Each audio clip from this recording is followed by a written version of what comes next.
সবাইকে আমন্ত্রণ জানাচ্ছি কবিতার ক্লাসে।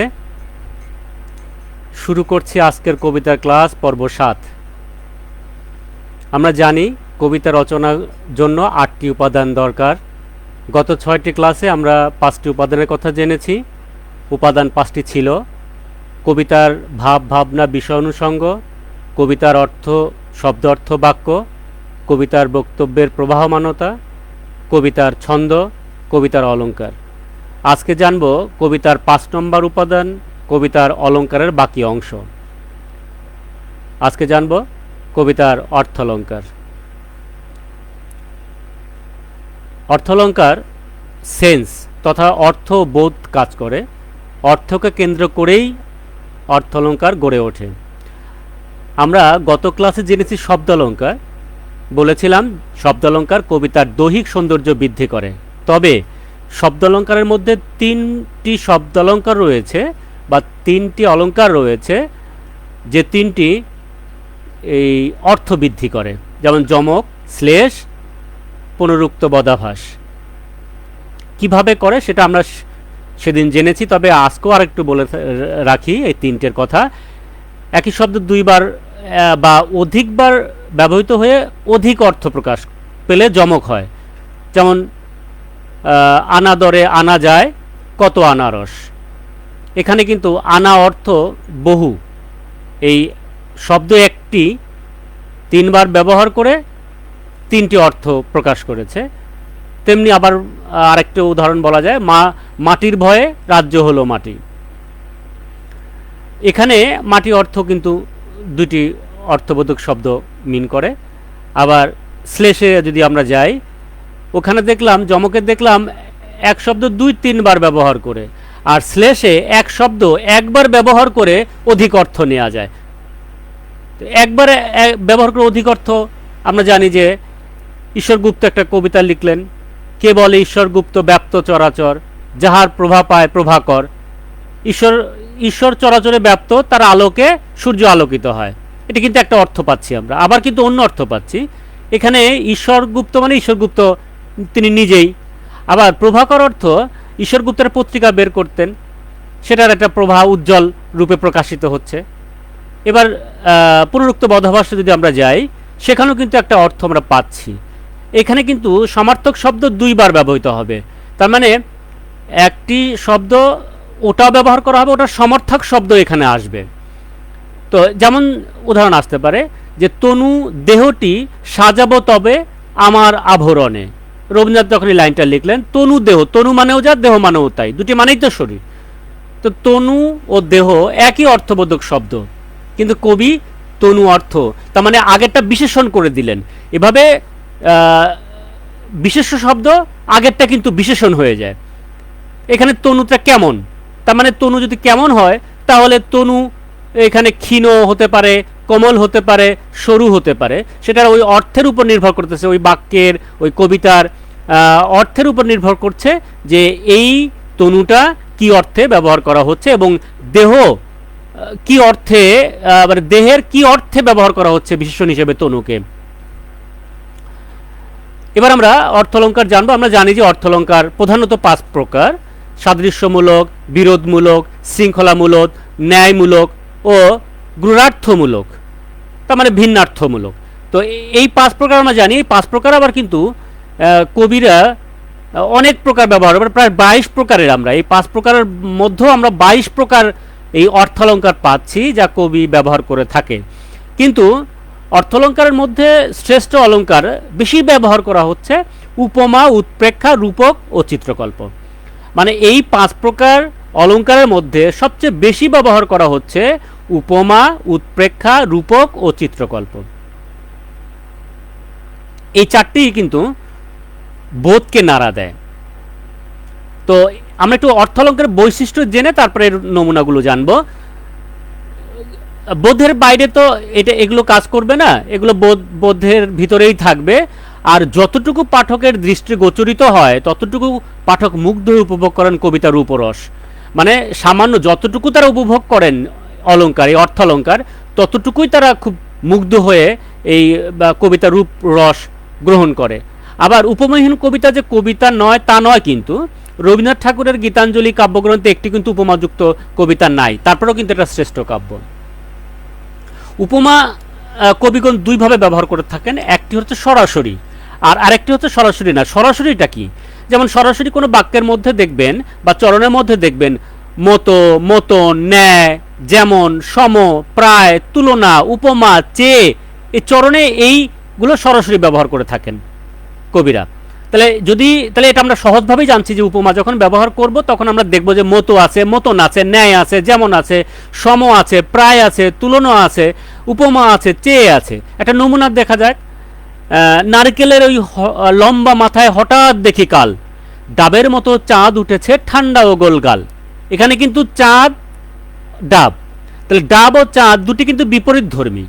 সাধারণত আমরা বিপরীত ধর্মিতাই ফলো করি, কারণ যদি সম হয়ে যায় তাহলে ওটা অত জোরালো হয় না, একটু ব্যতিক্রম। তার মানে বস্তু বাদ, আমি পরে এগুলো আলোচনা করব, বস্তুর সাথে ব্যক্তি, ব্যক্তির সাথে বস্তু অনেক সময় অনেক দ্বন্দ্বও তৈরি করে যে এর সাথে এটা যাচ্ছে কিনা, তুলনা করা যাচ্ছে কিনা, তারপরেও কিন্তু হয়। তাহলে আমরা এবার সরাসরি দেখলাম, এবার সরাসরি না যেটা সেটা একটু দেখতে পারি যে রূপক তুলনা প্রকাশ করে। এরা রূপকেও প্রকাশ করে, তুলনাও প্রকাশ করে। যেমন ধরেন আমরা শামসুর রহমানের একটা কবিতা পড়তে পারি, স্বাধীনতা তুমি পিতার কমল জায়নামাজের উদার জমিন। এখন কবি বলছেন স্বাধীনতা তুমি পিতার কমল জায়নামাজের উদার জমিন। তাহলে এখানে কিন্তু মতো নাই, স্বাধীনতা সাথে পিতার যে কোমল জায়নামাজ এটা তুলনা করলো কবি, এখানে কিন্তু তিনি মতোটা ব্যবহার করেন নাই। তার মানে আমরা দুইভাবে দেখতে পাচ্ছি, মতো ছাড়াও দেখতে পাচ্ছি, মতো দিয়েও দেখতে পাচ্ছি।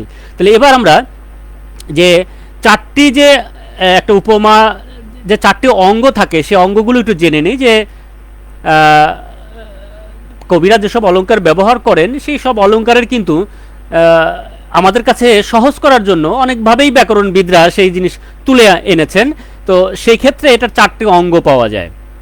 তো অঙ্গ কি কি আমরা দেখে নেই। উপমেয়, উপমান, তুলনামূলক শব্দ।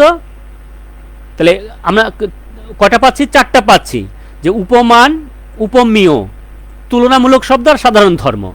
তাহলে উপমেয়টা কি? যাকে তুলনা করা হয়। উপমেয় হচ্ছে যাকে তুলনা করা হয়। আর একটু সহজ করা যায় যে আপনি কি, কে বা কাকে দিয়ে প্রশ্ন করলে উপমেয় পাবেন। যাকে তুলনা করা হবে, তো তার মানে এখানে বস্তু হতে পারে, ব্যক্তি হতে পারে। এখন যাকে তুলনা করবেন সেটা হচ্ছে উপমেয়। তার মানে আরো সহজ করা যায় কি, কে বা কাকে দিয়ে প্রশ্ন করবেন।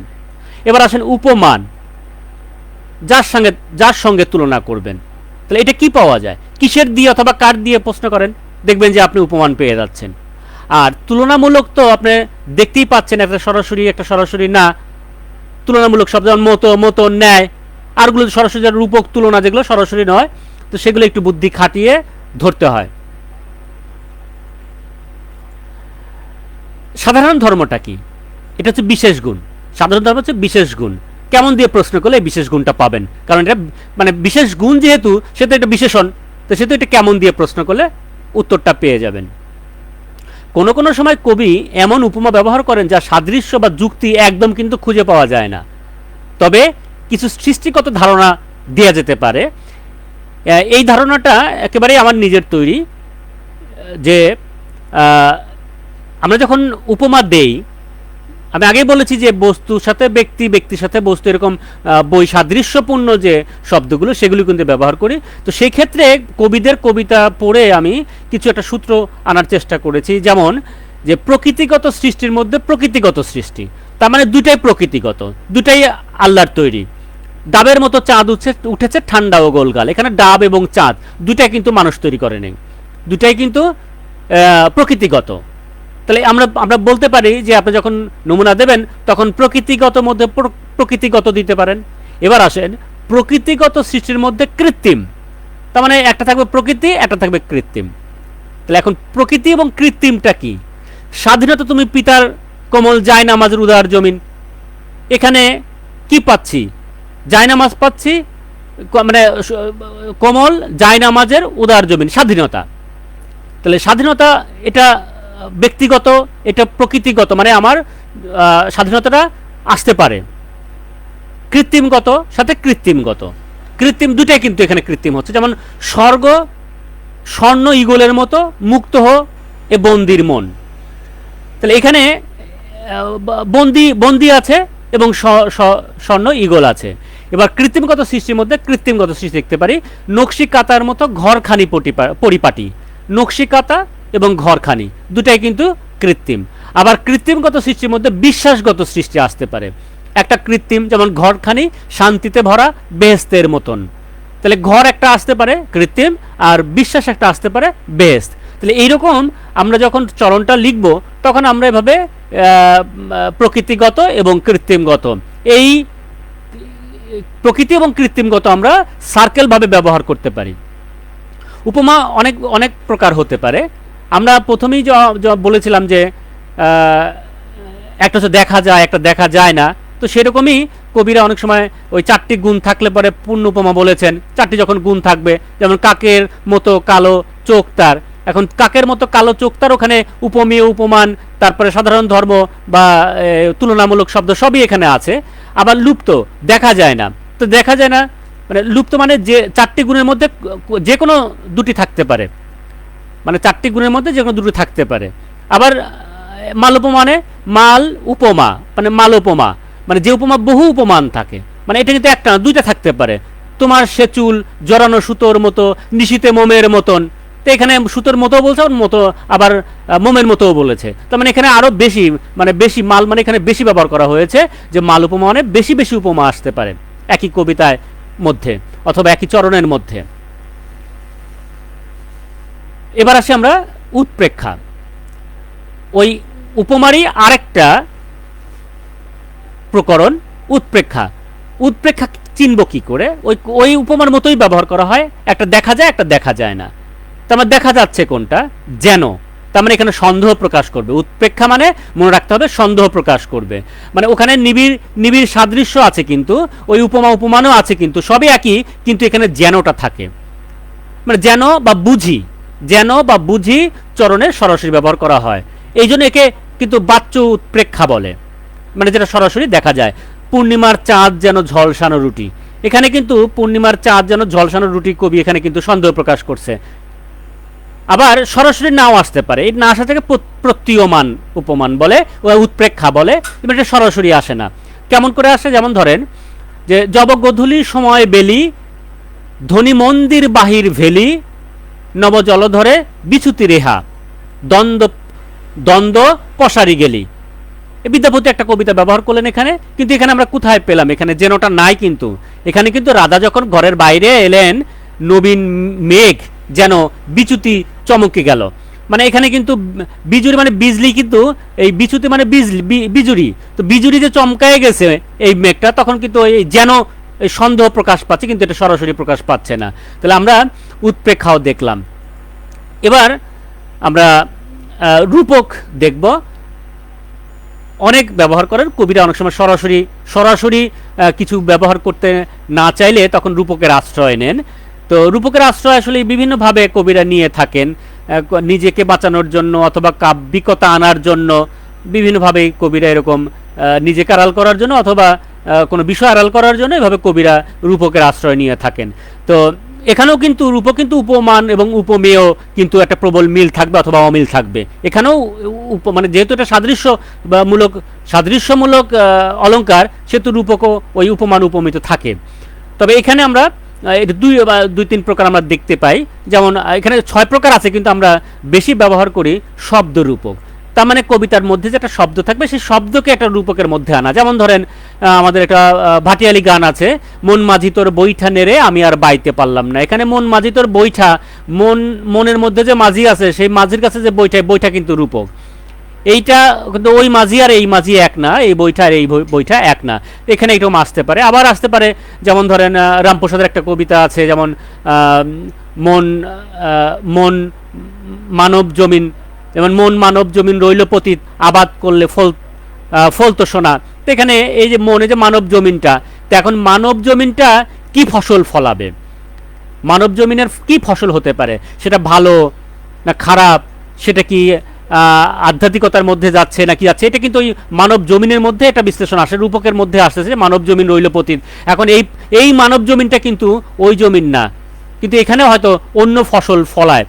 যেমন আপনার ফসল ভালো হতে পারে, আপনার ফসল কবিতা হতে পারে, আপনার ফসল, তো মানে এখানে মানব জমিনের ওই ফসলের কথা বলা হয়েছে। ওকে, এবার কাব্যরূপটা আসি। সবচেয়ে বেশি ব্যবহার করা হয়েছে কাব্যরূপ। কবিতা মানে আড়ালে তার বক্তব্য লুকিয়ে রাখার জন্য এই কাব্যরূপকের আশ্রয় নেন। কোনো কোনো কবি শুধু তার সম্পূর্ণ কবিতায় নয়, একটি শব্দের রূপক নিতে পারে, আবার পুরো কবিতায় নিতে পারে। যেমন পুরো কবিতায় আমরা দেখতে পাই যে দ্বিজেন্দ্রনাথ ঠাকুরের যেমন স্বপ্নপ্রয়াণ আছে, মাইকেল মধুসূদন দত্তের যশের মন্দির আছে, ঈশ্বরচন্দ্র গুপ্তের সংসার সমুদ্র আছে, রবীন্দ্রনাথের সোনার তরী আছে, নজরুল ইসলামের খেয়াপাড়ের তরণী আছে, ফরুক আহমেদের সাত সাগরের মাঝি আর পাঞ্জেরি আছে। তবে মজার বিষয় হলো যে রবীন্দ্রনাথ, নজরুল এবং ফরুক এই তিনজন কবি 4টা কবিতা লিখলেন এই সাগরকে কেন্দ্র করে, পানিকে কেন্দ্র করে। দেখবেন যে একজন সোনার তরী লিখলেন, তিনি নিজের আকাঙ্ক্ষা, নিজে যে বাঁচবেন না বা না বাঁচা বা বেঁচে থাকার জন্য একটা আর্জি করেছেন, আকাঙ্ক্ষা প্রকাশ করেছেন। কিন্তু অপর দুজন কিন্তু নদী এনেছে, নৌকা এনেছে, মাঝি এনেছে, সাগর এনেছে, কিন্তু ওইখানে কিন্তু তারা এই যে মুসলমানের যে শক্তি ছিল, যে ঐতিহ্য ছিল, সেটা পুনরুদ্ধারের কথা কিন্তু ফরুক আহমেদ এবং নজরুল ইসলাম বলেছেন। আমরা একটা এই আজকে সোনার তরী কবিতার একটি নমুনা দিয়ে আমরা দেখতে পারি যে এখানে আসলে কবি কি বলার চেষ্টা করেছেন। গগনে গরজে মেঘ ঘন বরষা, কুলে একা বসে আছি নাহি ভরসা। রাশি রাশি ভাড়া ভাড়া ধান কাটা হলো সারা, ভরা নদী ক্ষুরোধারা খর পরশা, কাটিতে কাটিতে ধান এলো বরষা। একখানি ছোট ক্ষেত আমি একেলা, পরপারে দেখি আঁকা তরু ছায়া মশি মাখা। একখানি গ্রামখানি মেঘে ঢাকা প্রভাত বেলা, এপারেতে ছোট ক্ষেত আমি একেলা। চারিদিকে বাঁকা জল করিছে খেলা, গান গেয়ে তরি বেয়ে কে আসে পারে, দেখে যেন মনে হয় চিনি উহারে। ভরা পালে চলে যায় কোনো দিকে নাহি কোনো দিকে নাহি চায়, ঢেউগুলো নিরুপায় ভাঙে দুধারে, দেখে যেন মনে হয় চিনি উহারে। ওগো তুমি কোথা যাও কোন বিদেশে, বারেকে ভিড়াও তরি কুলেতে এসে। যেও যেথা যেতে চাও যারে খুশি তারে দাও, শুধু তুমি নিয়ে যাও ক্ষণিক হেসে আমার সোনার ধান কুলেতে এসে। যত চাও তত লও তরণী পরে, আর আছে আর নাই দিয়েছি ভরে।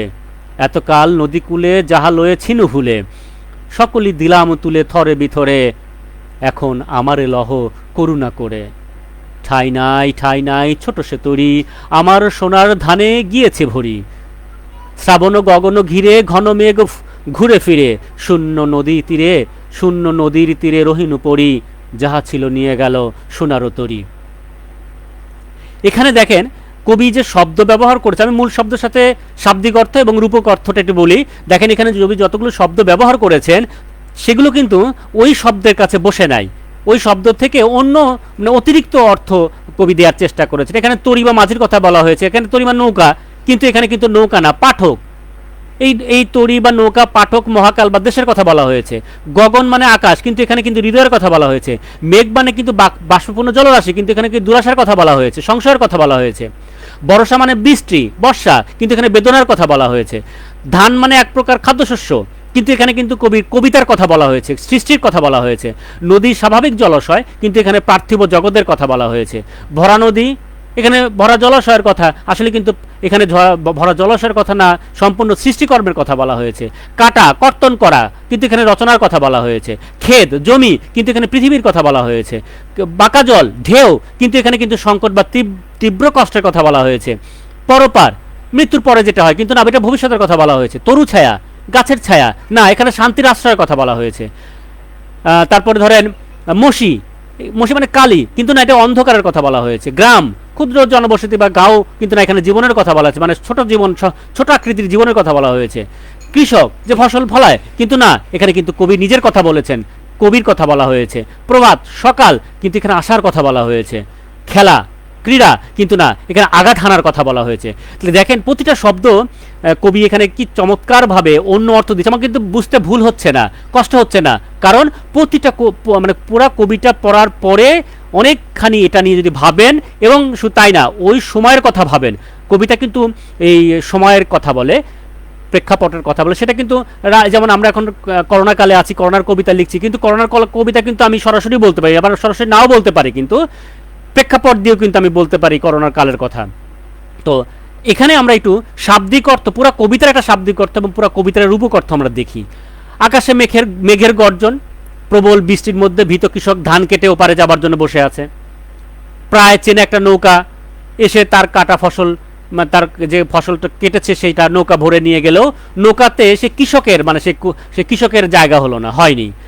মাঝির ছোট নৌকায় শুধু সোনার ফসলের জায়গা হলো, মাটির কৃষকের জায়গা হয়নি। সোনার ধান নিয়ে তরি চলে যায় অজানা দেশে, আর শূন্য নদীর তীরে অপূর্ণতায় বেদনায় দাঁড়িয়ে থাকে কৃষক একা। এবার আমরা কবি কি বোঝাতে চেয়েছেন, এটা তো শাব্দিক অর্থ, এটা কবি কি বোঝাতে চেয়েছেন সেটা দেখেন। যে কবি তার কবিতা দিয়ে যা বোঝাতে চেয়েছেন সেটা হলো, কবি যা সৃষ্টি করেন তা পাঠক সাদরে গ্রহণ করে, কিন্তু কবিকে কেউ গ্রহণ করে না। কবি সারা জীবনে যা তৈরি করেন পাঠক তা গ্রহণ করলেও কবিকে গ্রহণ করে না। পৃথিবী চিরাচরিত নিয়ম অনুসারে সঞ্চিত সম্পদ গ্রহণ করা আর মানুষকে বর্জন করা, এটা কিন্তু প্রকৃতিগত নিয়ম। মানুষ মরে গেলে একে পচে যাবে, আমরা করে এক উপন্যাস আমরা পড়েছি যে মানুষ মরে গেলে পচে যায়, কিন্তু এই যে মানুষ মরে গেলে পচে যায়, এই জন্য ওই পচা জিনিস কেউ নেয় না, তার সম্পদটা নিয়ে নেয়, বাদ বাকিটা তাকে ফেলে দেয়। কবির আকুল আবেদন এই সকল সৃষ্টির সাথে তাকেও যেন করুণা করে গ্রহণ করে। এত বড় বিখ্যাত একজন কবি, কবিগুরু, বিশ্বকবি, তিনিও দেখেন করুণা করেছেন যে তাকে যেন গ্রহণ করা হয়। কবি সোনার তরী কাব্যগ্রন্থে কিন্তু ভূমিকায় কিন্তু ইনি এই কথাই বলেছেন যে সংশয় প্রকাশ করেছি যে আমার ফসল নেবে, আমাকে কেউ নেবে না। এই কবিতা যখন লেখা হয়, রবীন্দ্রনাথকে কিন্তু দুনে দিয়েছেন সেই সময়ের কবিরা, ফালতু কবিতা লিখেছে, এটা কবিতা অর্থ নাই, এটা নাই, ওটা নাই। কিন্তু কবিতা যখন কয়েক বছর পরে যখন পাঠ্য হয়, তখন কিন্তু শিক্ষকরা পড়াইতে গিয়ে হিমশিম খায়। তখন কিন্তু রবীন্দ্রনাথ একটা এই সুন্দর এই কবিতার একটা বিশ্লেষণ লিখেছিল, সেই বিশ্লেষণটাই কিন্তু এই যে আমি যেটা বললাম এইটাই। এই কবিতার একসঙ্গে অন্তর্নীল হয়ে আছে একটি জীবন দর্শন। মহাকালের চিরন্তন স্রোতে মানুষ অনিবার্য বিষয়কে এড়াতে পারে না, কেবল টিকে থাকে তার সৃষ্টির সোনার ফসল। এমনিভাবে কবির সৃষ্টিকর্ম কালের সোনার তরিতে স্থান পেল, ব্যক্তি কবির স্থান সেখানে হয় না। এক অতৃপ্তির বেদনা নিয়ে তাকে অপেক্ষা করতে হয় অনিবার্যভাবে মহাকালের শূন্যতায় বিলীন হওয়ার জন্যে। এবার আমরা চিত্রকল্পে যাব। চিত্রকল্পটা কি? চিত্রকল্প বলার আগে বলি যে সংস্কৃত অলঙ্কারবিদগণ কিন্তু চিত্রকল্পকে অলঙ্কার মনে করেননি, কিন্তু তারা এটা মনেই করেননি চিত্রকল্প কোনো অলঙ্কার এবং এটা কবিতার জন্য লাগে। বাংলা সংস্কৃত অলঙ্কারবিদদের কিন্তু এই ধারণা ছিল, কিন্তু বাংলা অলঙ্কারবিদরা মনে করলেন যে এটা কিন্তু প্রাণ দান করে, চিত্রকল্প কবিতার প্রাণ দান করে। অনেক কবি ধারণা করে থাকেন। আবার চিত্রকল্পটা কি? অনেক কবি ধারণা করে থাকেন যে চিত্রের প্রকাশে কিন্তু চিত্রকল্প না, শুধু চিত্রের প্রকাশ বা বর্ণনার প্রকাশ কিন্তু চিত্র, বা দৃশ্যের প্রকাশ কিন্তু চিত্রকল্প না। চিত্রকল্প হতে হলে তিনটা বিষয় থাকা জরুরি। এক, কাব্য বর্ণনা থাকবে, মানে কাব্যের মধ্যে একটা বর্ণনা থাকবে, এই বর্ণনার মধ্যে দৃশ্য বা চিত্রময়তা থাকবে, আবার এই চিত্রের মধ্যে অতিরিক্ত একটা অর্থময়তা থাকবে। তার মানে এই অতিরিক্ত অর্থটাই হলো চিত্রকল্প। শুধু চিত্র থাকলে চিত্রকল্প হবে না, আবার কল্পনায় চিত্র থাকলেও সেটা চিত্রকল্প হবে না। আমরা যদি আমরা কয়েকটা নমুনা এখানে দিতে পারি যে রবীন্দ্রনাথ ঠাকুরের ছোট নদীর মধ্যে কিন্তু অনেক চিত্র আছে, কাজলা দিদির মধ্যে অনেক চিত্র আছে, খুকি ও কাঠবেলির মধ্যে অনেক চিত্র আছে, বনমোহনের মধ্যে আছে, আসমানের মধ্যে আছে, আমাদের গ্রাম কবিতার মধ্যে যতগুলো কবিতার নাম বললাম, এই সব কবিতার মধ্যে কিন্তু দৃশ্য আছে এবং চিত্র আছে, কিন্তু আসলে এখানে চিত্রকল্প নাই। তাহলে চিত্রকল্পটা কি? এটা কঠিন বিষয়। চিত্রকল্পটা কি? কবিতার কথা বলতে পারি, এসব কবিতায় বর্ণনা বা চিত্র রয়েছে, তবে অতিরিক্ত কোনো অর্থময়তা আমরা পাচ্ছি না। যদিও আদি বা অলঙ্কারবিদগণ চিত্রকল্পকে অকাব্য বলেছেন, কারণ তারা মনে করতেন চিত্রকাব্যে রস থাকে না। তারা এও মনে করতেন দুর্বল, অক্ষম, প্রতিভাহীন ব্যক্তিরাই চিত্রকল্প প্রধান কবিতা রচনা করে থাকেন। কিন্তু কত কঠিন আমরা পরে একটা নমুনা দিয়ে আমি দেখাচ্ছি যে আসলেই অনেক কঠিন, কিন্তু অলঙ্কারবিদরা মানে আদি অলঙ্কারবিদরা মনে করছেন এটা নাকি দুর্বলদের কাজ। আনন্দবর্ধন তো চিত্রকল্প প্রধান কাব্যকে অকাব্য বলেই কিন্তু মানে চালিয়ে দিয়েছেন, বলছে না এটা কোনো কাব্য না, তিনি নারাজ ছিলেন এটা কোনো কাব্য বলায়। আমি বলছি আপনারা চিত্রকল্প প্রধান কবিতা রচনা করা খুব কঠিন কাজ, চেষ্টা করে দেখতে পারেন যে কত কঠিন। আমরা ওই বাংলা একাডেমিতে একজন কবি আছেন, তার নাম আমিন সরকার। তো তিনি পিএইচডি থিসিস করেছেন একটা চিত্রকল্পের উপরে, মানে বাংলা কাব্যের চিত্রকল্পের থিসিস করেছেন। বইটা আমি পড়ে দেখলাম যে এখানে চিত্রকল্প থেকে প্রায় চিত্রকল্প বেশি, কারণ তিনি দেখতে পেয়েছেন বাংলা কাব্যে চিত্রকল্প প্রধান কাব্য খুব কম রচিত হয়েছে, তাই তিনি প্রায় চিত্রকল্পর নাম দিয়ে অনেক নমুনা টেনেছেন। কবি জীবন দাস এবং আল মাহমুদ চিত্রকল্পকে কবিতার প্রাণ বলেছেন। আমরা জসিমউদ্দিনের কবর কবিতা সম্পর্কে সবাই জানি। এখানে দেখেন এই কবর কবিতায় কিন্তু শুধু চিত্র না, এর মধ্যে রসও কিন্তু আছে। আগের কবিরা বলেছেন চিত্রকল্প থাকলে নাকি রস থাকে না। দেখেন তো একটা আমি একে কবিতার 4টি লাইন আমি বলি। ওই দূর বনে সন্ধ্যা নামিছে ঘন আবিরের রাগে, অমনি করিয়া লুটায়ে পড়িতে বড় স্বাদ আর জাগে, মজিদ হইতে আজান হাকিছে বড় সুকরুণ সুর, মোর জীবনের রোজ কিয়ামত ভাবিতেছি কত দূর। এখানে এটা চিত্রকল্প হলো কি করে? এখানে রোজ কিয়ামতের অর্থটা আপনি বের করতে যান, এই রোজ কিয়ামতটা কি। আর আরো কিছু উদাহরণ দিয়ে দেখে সহজ করে দিই আরো, যে ফেব্রুয়ারির 21 তারিখ দুপুরবেলা রক্ত, বৃষ্টি নামে বৃষ্টি কোথায়, বরকতিরই রক্ত। অথবা ধরেন ঝালের পিঠা কে রেঁধেছে কে, এক কামড়ে একটুখানি আমায় এনে দে, কোথায় পাবো লঙ্কা বাটা, কোথায় আতপ চাল, কর্ণফুলির ব্যাং ডাকছে হাড়িতে আজকাল। এই যে কয়েকটা বললাম আমি। এখানে আল মাহমুদের এই ফেব্রুয়ারি 21 তারিখ এখানে কোথায় চিত্রকল্প পাচ্ছি কোথায়? আমরা ঘুরতে ঘুরতে যখন বরকতের রক্ত, এই বরকতটা উদ্ধার করতে যাই, পুরো চিত্র পড়ে একটা আমরা পেয়ে যাচ্ছি বরকত। এই বরকতের যখন অর্থ উদ্ধার করতে যাই, অথবা এই যে কর্ণফুলির ব্যাং ডাকছে হাড়িতে আজকাল, কর্ণফুলিটা কে, কর্ণফুলির ব্যাংটা কি? তাহলে এখানে আমরা এই চিত্রকল্প পেয়ে যাচ্ছি। যে চিত্রকল্প আপনি বলতে বলতে এমন এক জায়গায় যাবেন, সেখানে সেই শব্দের, যেমন আমরা বনলতা সেন হাজার দৃশ্য, হাজার কি বলে, আমরা অনেক ঐতিহ্য, সিংহল, সমুদ্র, মালয় সাগর, এগুলো অনেক কিন্তু আমরা হারাই ফেলছি। সব হাঁটতে পরে বনলতা সেনটাকে তার অর্থ উদ্ধার করতে গিয়ে আমরা এটা চিত্রকল্প প্রধান কবিতা পেয়ে যাচ্ছি। তাহলে আপাতত আমরা কবিদের এই উপমা, উৎপ্রেক্ষা, রূপক এবং চিত্রকল্প সম্পর্কে জানলাম। এবার আমরা দুই একটা বানানোর চেষ্টা করব, যে দেখি আমরাও দু একটা কবিতা এরকম উপমা দিয়ে বানাইতে পারি কিনা। আমরা আগেই জানি যে উপমার মধ্যে উপমেয়, উপমান, সাদৃশ্য বা সাধারণ ধর্ম, তুলনামূলক শব্দ বা সাধারণ ধর্ম থাকবে। তো সেই 4টা থাকতেও পারে, আবার কমও থাকতে পারে। একটা কবিতা আমরা বানাই এখন, দেখি। মায়ের মতো দেশ হবে আর ভাইয়ের মতো জাতি, নিজের ঘরের সাথে জ্বালে পরের ঘরের বাতি, হাজার হাজার পাতা যেমন থাকে গাছের শাখে, এমন মানুষ কমই মেলে কোটি কিংবা লাখে, কাব্যে বুঝি ভাবধারা আর গানে বুঝি সুর, লাখে পেয়ে গর্বে মাতি নামটি মুজিবুর। এখানে কিন্তু আমরা সরাসরি ওই মতো মায়ের মতো দেশ, মা আর দেশ কিন্তু একটা ভিন্ন, ভাই আর এবং জাতি আর একটা ভিন্ন, এরকম কিন্তু আমরা ব্যবহার করার চেষ্টা করেছি। আরেকটা আমরা ব্যবহার করি আবার, একটি ছেলে ফড়িং স্বভাব রাতের ঝিঝির, একটি ছেলের ফড়িং স্বভাব রাতের ঝিঝির, ফুল নদী গাছ সকল কিছুই স্মৃতি, এখন তো আর আগের মতো মন বসে না পাঠে, মধুর জীবন পানসে লাগে ধূসর রাত্রি কাটে। এখানে কিন্তু সরাসরি আমরা ব্যবহার করেছি। অথবা রাতের আধার আছে মিশে খুকির লম্বা চুলে, চাঁদটি আসে হাসির মতো, চাঁদটি আসে হাসির মতো তার খোপাতে ঝুলে। এখানে কিন্তু আমি ওই হাসির মতো আমরা ব্যবহার করলাম এখানে। আবার আমরা করতে পারি, দেশ যদি হয় মায়ের মতো দাও না তারে প্রেম মমতা, নিজের লাভে অন্ধ থেকে বন্ধ করো দেশের গতি, এই যদি হয় মতিগতি, তাই বলি ভাই বিবেক বাড়াও, বদলাভে আর কতই বলো রূপটি নিজের বদলাবে। এখানে কিন্তু মতো আমরা সরাসরি ব্যবহার করেছি। এবার আমরা মতো ব্যবহার করব না। এবার দেখি আমরা একটু ঘুরায়ে, মানে মতো বাদ দিয়ে আমরা উপমা আনতে পারি কিনা। আমজনতা কিংবা ধরবোদ্ধা, আমজনতা কিংবা ধরবোদ্ধা, সবাই জানে মুজিব মহাযোদ্ধা।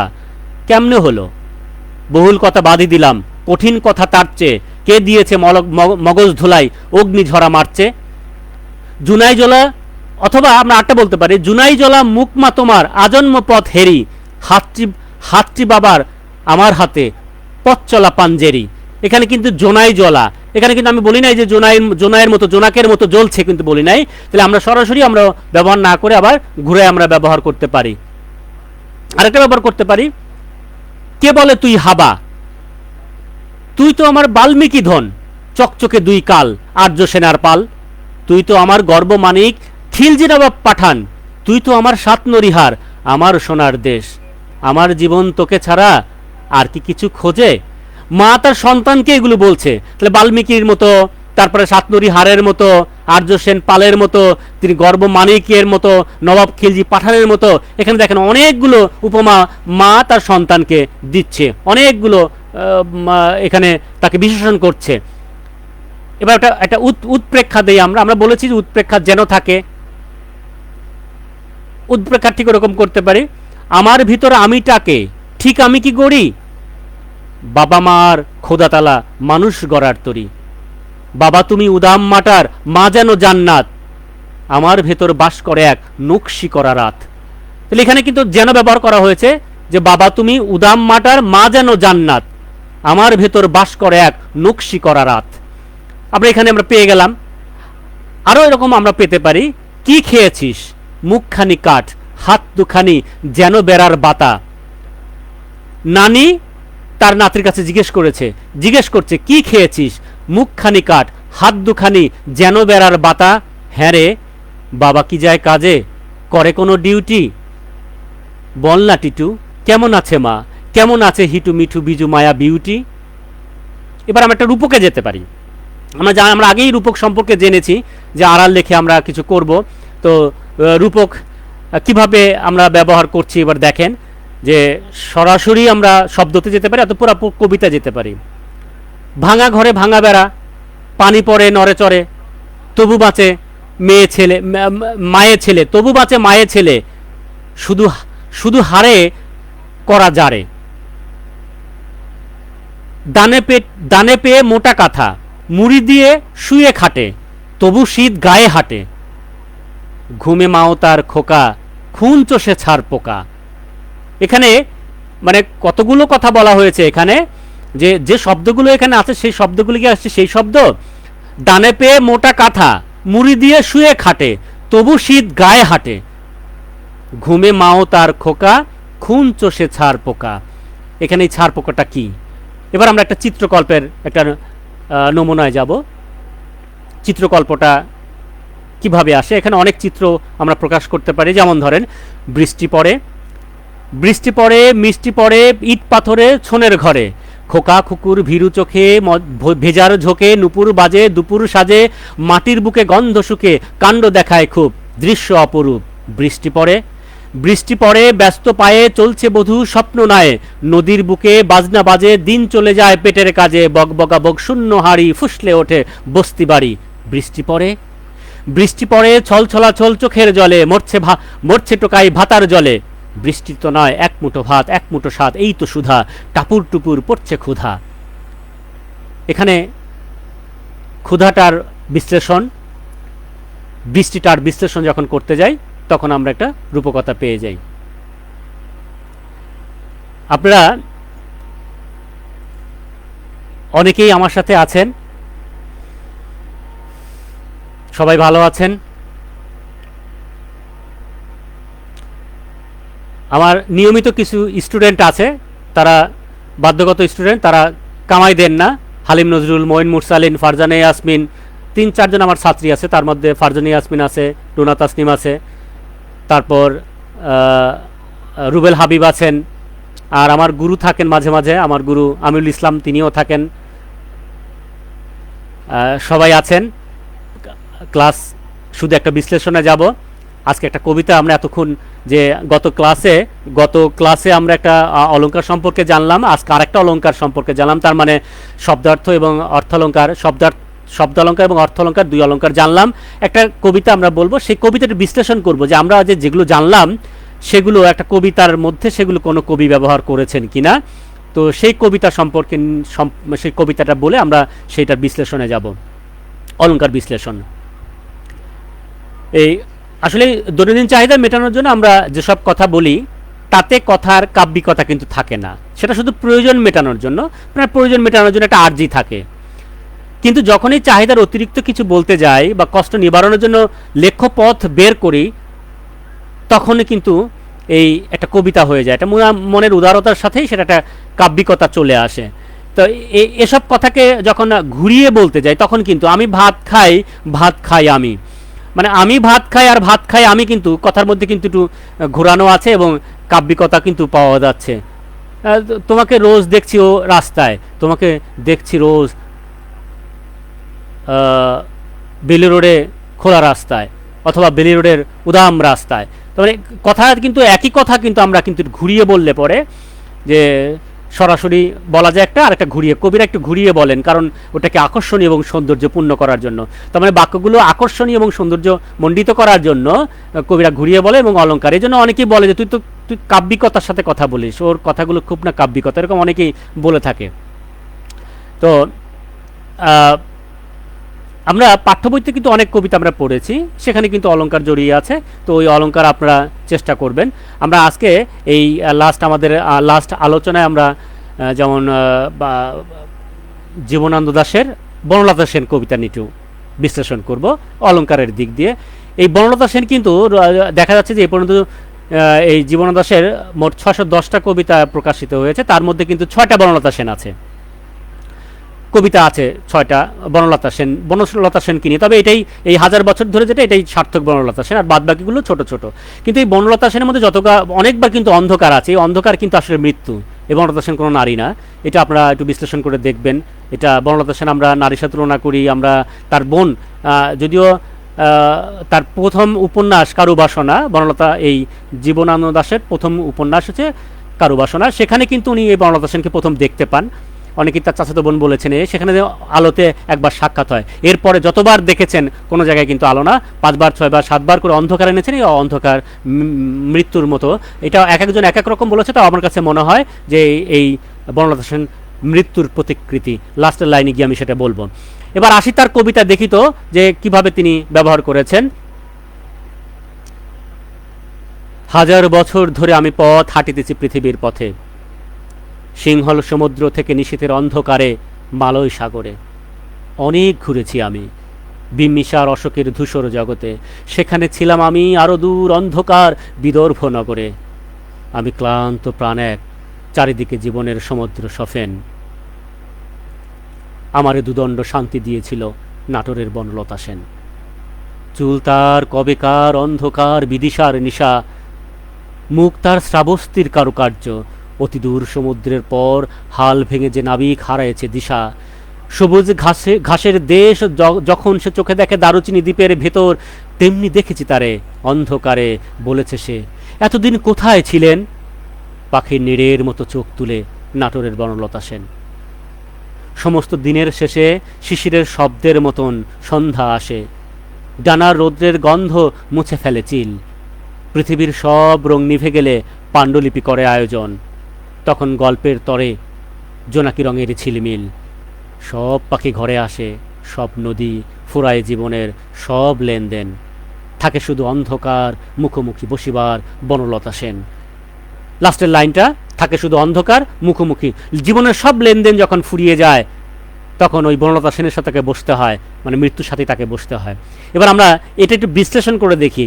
আসলে কবি, আমরা কিন্তু এখানে এই কতগুলা উপমা কিন্তু পাচ্ছি, আমরা সরাসরি উপমা পাচ্ছি, আবার সরাসরি মানে আড়ালেও কিন্তু উপমা পাচ্ছি। এখানে আমরা এটা দেখতে, আমরা যদি এটা দেখতে যাই, যে মিলের ক্ষেত্রে যদি যাই আমরা পথে, যদিও এটা সনেটের কিন্তু মিল, তার মানে অক্ষরবৃত্তের এই বড় সনেট এটা আর কি, বনমাত্রার কবিতা এটা।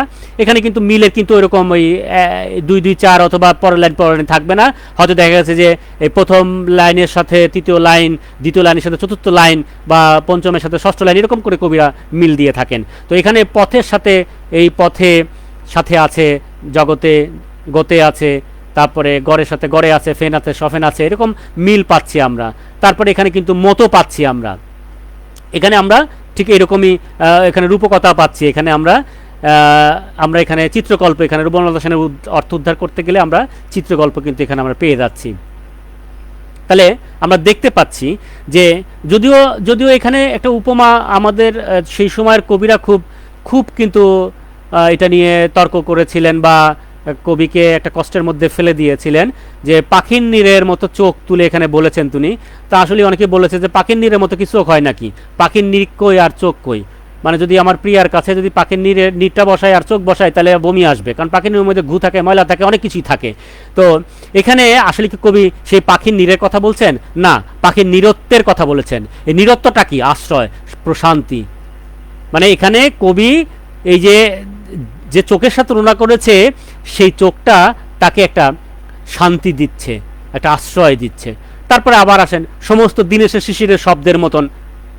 তার মানে এই সমস্ত দেখেন কি কি উপমা তার, যে সমস্ত দিনের শেষে শিশিরের শব্দের মতন সন্ধ্যা আসে। সন্ধ্যা কিভাবে আসে? হুট করে তো সন্ধ্যা আসে না, একটু সময় নেয়। কিন্তু এই সময়টা শব্দ করে আসে না, না শব্দ করে আসে, কিন্তু সেখানে কিভাবে বুঝাবেন তিনি ওভাবে এটা সুন্দর করে বুঝিয়ে দিলেন। অলঙ্কার বুঝতে কান ও বোধ দুই আমরা সজাগ রেখেছিলাম। তাহলে এখানে আমরা দেখলাম যে এখানে শব্দালঙ্কার এবং অর্থলঙ্কার রয়েছে, এবং উপমা, উৎপ্রেক্ষা, রূপক, চিত্রকল্প সবই আমরা এর মধ্যে পেয়ে থাকি। আশা করি আজকের ক্লাসও আপনাদের ভালো লেগেছে। আপনারা নিজেরা যখন কবিতায় ব্যবহার করবেন, আমরা শব্দালঙ্কার এবং অর্থলঙ্কার দুটো কথাই বলেছি, যখন কবিতায় ব্যবহার করবেন তখন একটু সচেতন হবেন। বইতে নেবেন, বইও ক্রয় করবেন, বইও ব্যবহার করবেন, কারণ বই চিরস্থায়ী আর মৌখিক বলাটা ক্ষণস্থায়ী। এটা নাও থাকতে পারে, কিন্তু যখন ব্যবহার করেন তখন আপনারা ওটা সামনে নিয়ে দেখতে পারেন। আগামী বৃহস্পতিবারে আবার আরেকটা উপাদান নিয়ে হাজির হব আপনাদের মধ্যে। আর কালকে আমি আমার কবিতা পড়ব। কালকে প্রতিভা প্রকাশ সুযোগ দিয়েছেন আমার কবিতা পড়ার জন্য। আশা করি আপনারা থাকবেন, আপনারা ভালো থাকেন, সুস্থ থাকেন। আল্লাহ হাফেজ।